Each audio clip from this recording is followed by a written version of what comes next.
Welcome everybody to another episode of the BnL podcast. Today Lucas and I are joined by Sean Biggs. Hello Sean. Hello. How are you doing? Yeah, alright. Cool. Well, we've had a chat with your brother and we wanted to have you both on the show, but we didn't want to have you together. We wanted to have you individual because you're individual players and you've both oozing talent, and I think it needs to be recognised. I think it is recognised a lot of the time. Yeah. But yeah, we're grateful for you to accept our invite to come on and sit down and have a chat with us, mate. So appreciate that. So you have also been quite synonymous with doing some real damage in tournaments over the last few years. I think a lot of people don't take you that seriously, being of the younger generation, and you're not exactly towering over too many people. And I think a lot of people take you quite lightly until they see what you can do on the pool table. And I think I see a lot of amazement in people's eyes when they're watching you play, especially when you and I partnered each other last year at the Nationals. I had a lot of people come up and ask if you were my son, which I thought was quite hilarious. And have I been coaching you and all this stuff? Like, no, he's coaching me, if anything. But yeah, I think a lot of people, especially in the CNZ scene, hadn't seen you play before, and they're blown away with how good you were doing. So it must be almost put a little bit of pressure on you at times coming into some tournaments. Do you feel that from time to time? Not There's really, a little no. bit of expectation, do you think? Not really. No, cool as a cucumber. How about that, Lucas? Excellent. Yeah, that's what we want to hear. Very good. So you've got some titles under your belt. You've had some very near misses as well. Pipped at the post in a few tournaments. Yeah. You've got some world titles under your belt over in the States for the junior side of things. So tell me a little bit about those titles. Oh yeah, me and Jack won 3 pairs and I won 1 singles. So you got a single as well, and that was, you would have been in the under 12 category, right? And so you're currently how old? 12. 12, right? Okay, right. So he can't defend his championship status, unfortunately. Yeah, aged out is a bit of a thing, I suppose, in a lot of sports. So and you and Jack played together in the pairs titles that you both won, obviously. Yeah. And one of which you went through, or was it all of them, the pairs you went through without dropping frames? Yeah, all of them. Yeah. What a dream run. Was that like received well by your opponents as some sort of, like, you'd infiltrated the American scene there, coming all the way from New Zealand? Yeah, a little bit. Yeah. It would hurt a little bit, I think, if we had someone from America come over and win a national title here in New Zealand, regardless of the code. So yeah. So you've also been playing a bit of the CNZ stuff. You played in the CNZ juniors this year. Yeah. Yeah, and where'd you end up there? I lost in the quarters. In the quarters, Yeah. not to that pesky brother of yours, was it? No. No. I lost, Okay. Yeah. Good. And you played in the Super League North Islands up in Papatoe. Yeah. How'd you go there? I lost in the semis to Riley. Right, okay. And then at the Nationals in the Super League, you lost to Riley in the final. Yeah. Right, yeah. So pipped at the post a little bit there. No discredit to Riley, pretty classy player. And you guys, I quite enjoyed watching that final, actually. It was as explosive, if not more so, than watching the men's final afterwards. And I think you guys pulled a bigger crowd down at the Nationals as well. It was really, really humbling to see so many people get behind the junior side of it and stick around and support. And what a classy bloody a watch that was from the sidelines. So very cool. So what have you've got, so same as Jack, you've got a tournament coming up over in the States soon. Yeah, the US Open. The US, so that's the Junior Open? Yeah, the juniors. And then a week after that, you're off to Ireland Yeah. for the well, what was the WEPF? I think that acronym's changed all the initials. IEPF? Yeah, something like that. But yeah, so they're two pretty massive tournaments coming up. Excited for that? Yeah. Yeah. That'd be good. Yeah. Mum and Dad both travelling? Just Mum. Brilliant. That works out. That's got to be a lot less stress without Dad shagging along. No, your dad's a good man. He's like having a good yarn with Jeff. But yeah, that will be quite an experience to have two bigger tournaments in quick succession. Yeah. What are your thoughts on the small white ball and stuff? You and I had a bit of a hit around earlier, and you're certainly pretty fluent. But do you enjoy playing that? Yeah, I enjoy the rules and yeah. It's an easy switch over from the American rules, isn't it? Yeah, with a couple of little tweaks, but it's all fairly similar. Very easy to adopt, so that's good. And so, probably safe to say you're not enjoying the CNZ stuff as much. You haven't adopted to those rules. I mean, it's quite foreign compared to the American stuff, isn't it? Yeah. It's almost like a negative of those rules, like it's the complete opposite. I enjoy the competition though. Yeah. Well, that's the thing about those rules. There's some good players around the place, so just about anywhere you can go, you get a good game with someone. And I mean, you had a pretty good run at the North Islands, for this year, wasn't it? For the CNZ Open North Islands. Yeah. So just to go through his path that you've got here. Yeah, very well prepared. First game, this is in the championship, like after qualifying. After qualifying, yep. Post-section, yes. So first round bye, so obviously qualified did pretty high. Good in the, in the section play. And then you had Billy McIntyre, which is, I rate him as a player. He's very fluent. Yeah, very fluent. Knows what he's doing for sure. Yep. And then after that, he had Glenn Coots, which most people listening probably know who Glenn Coots is one way or another.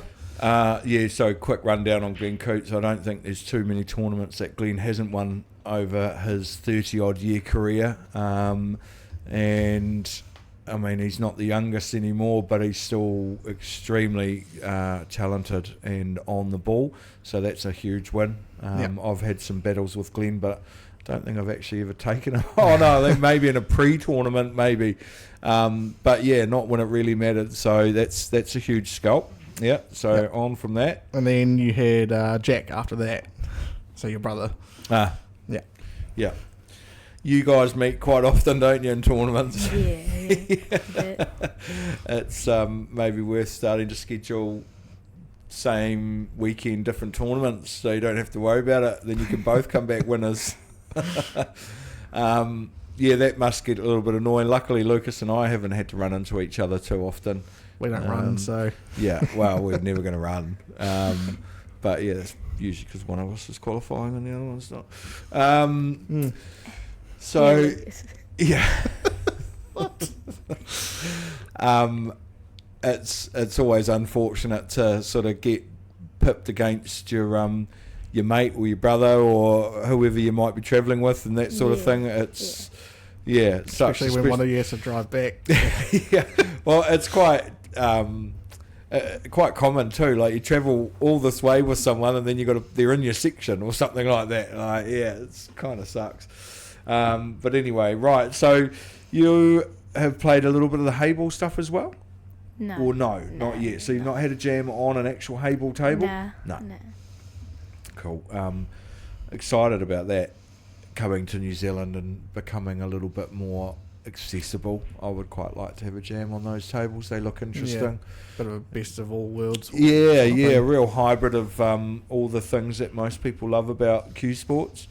So you've also got a fundraiser coming up to try and get some fundraising together for you and Jack for going over to the World Champs in Ireland. Yeah.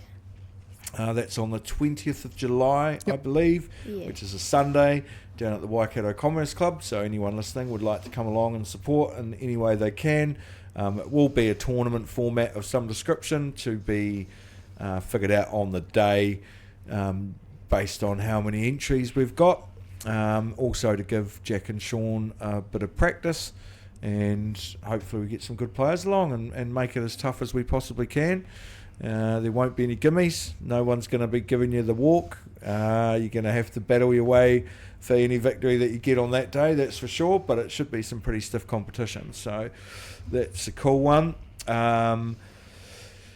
Would it be fair to think one day you'd like to have some sponsors behind you as well, other than mum and dad? Yeah.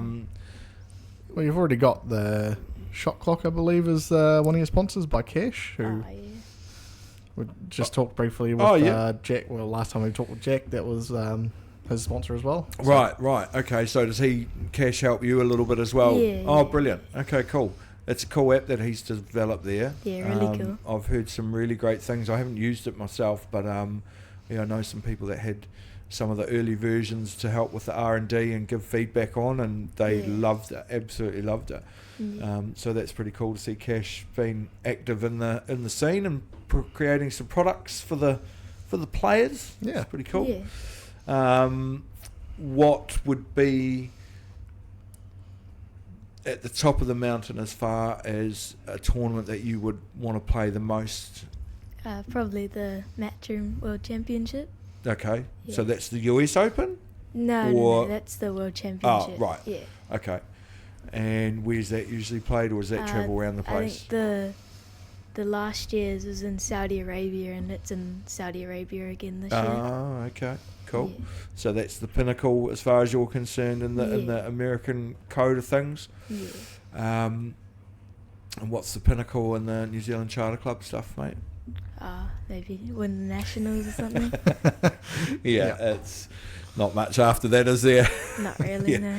no. Well, if you carry on the way you have been, you will be lifting one of those trophies at some stage, whether it be North Islands or Nationals. You both are doing some damage and taking wins off people that most would bet against you, because you're coming up against a world of experience and talent, and you're taking the win. So it's quite encouraging to see. Yeah, I mean, to even get to the quarterfinals in the Open North Islands is a massive achievement, and like it won't be long before you get to pretty deep in a national tournament. Yeah. So, so you've got a table at home also, a 9-ball table, Rassin, Yeah. and you play on that daily. Yeah, mostly, Yeah. How do you find coming off that onto an English table? You don't find it too hard to adjust? Nah, not too bad. Easy, eh? Yeah. That's what I thought. Don't ever not tempted to put a smaller white ball on the 9-ball table and play around? No, we're getting a 7-foot in our house though. Oh, yes. Yeah. Okay, well that will be saving you a bit of travel time, won't it? Yeah. No reliant on other people's tables for practice games, so that's good. And I think you and Jack are probably quite lucky to have each other to bounce off. Yeah. It's yeah, I mean physically, but I mean as far as Paul's concerned, Yeah. quite a healthy rivalry between you two, do you think? Yeah, a little Or is it bit. an unhealthy rivalry? Bit of both. Oh, that's good to hear. Do you think you're up on him as far as results are concerned, but when you guys are playing each other? No, No? probably not. Well, No. very humble of you to admit that. That's not what he said. Anyway. Oh, that's good. At least you're honest, mate. So, Sean, if you had the choice of what code to pursue for the rest of your life, where do you think your heart is? 9-ball. 9-ball. Yeah, same as Jack. I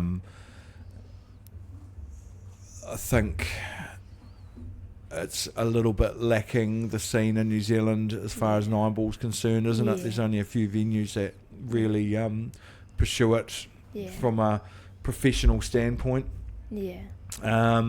So the options are a little bit limited when it comes to wanting to play every weekend, which I know you are, and Jack's the same in the sense that you guys, even at tournaments, you turn around, you're on a snooker table, like you can't put your cue down. So having to fill the calendar with other events is sort of just a part of being in New Zealand, really, isn't it? Yeah. So the Charter Club stuff, you don't mind playing it, but you probably prefer not to if you had something else on over it. Yeah, definitely, but play it with the competition, the good players. Hopefully the Super League scene will see a bit of an increase in events next year with next year's calendar. And you'll continue to play for the junior stuff Super League next year, do you think? I think so, yeah. You kind of have to, don't you? When you're getting through to finals, you kind of owe it to the event to turn up the next time and try and take a trophy away. And what else have you got on after you come back from overseas, from Ireland? I don't really think there's anything. No, not much lined up? No, just any CNZ tournaments or anything like that. Right, cool. Yeah, so I've got another question for you, which is who's your inspirational favourite player, I guess, within New Zealand? Just New Zealand, actually, just for now. You don't have to say me or Lucas, and you certainly don't have to say Dad. I'm not sure. No? No. Okay. And what about international player? Who's your idol? Who do you look up to as the best? I quite like Joshua Filler, watching him play. Do you? Yeah. Oh, interesting. Okay. Yeah. Great player. Yeah, wow. Can't deny his talent. Yep. Played some crazy tournaments. Interesting choice. Okay. What's your, if you have any, what's your pre-tournament rituals or anything that you do, or even after a tournament, what do you do? Well, usually takes the cup home and fills it with Coca-Cola and drinks out of it, I would imagine, something that you and I haven't had the pleasure of doing. What's a trophy? Well, yeah, exactly. Yeah. Not a participation trophy, an actual winner's trophy. But yeah, good question, Lucas. Nothing really, just turn up and turn play. up, destroy, go home again. Yeah, jump back on the PlayStation, mate. Whatever. Do you put in a little bit more practice when you've got a bigger tournament coming up? Not really, no. No, or is that because you're practicing so much anyway that it's hard to do more than what you're doing every day? Not practicing too much. Oh, you're not? No. Oh, cool. Not got much motivation to play. Oh, yeah. Not in New Zealand. Fair enough. Cool. Still come to my house and bash me on my own table, though. That's good. Thanks for that. Cool. All right. Well, thank you, Sean, for popping in, mate, and having a chat with us. I know it's a little bit mundane and boring, but we do appreciate it, and hopefully you start getting a bit more support. Maybe some sponsors would like to jump in and help financially with getting you off to tournaments and stuff. So if there's anyone out there listening that wants to help one or two young hopefuls come through the ranks, by all means feel free to reach out to us, and we'll gladly pass on any help or support offers that might come in. But yeah, it'd be great to see some young talent out there doing the damage that they know they can do. So very good. So thank you very much, Sean, for sitting down with us, mate. And Thank you. We will see you at the next tournament. Thank you.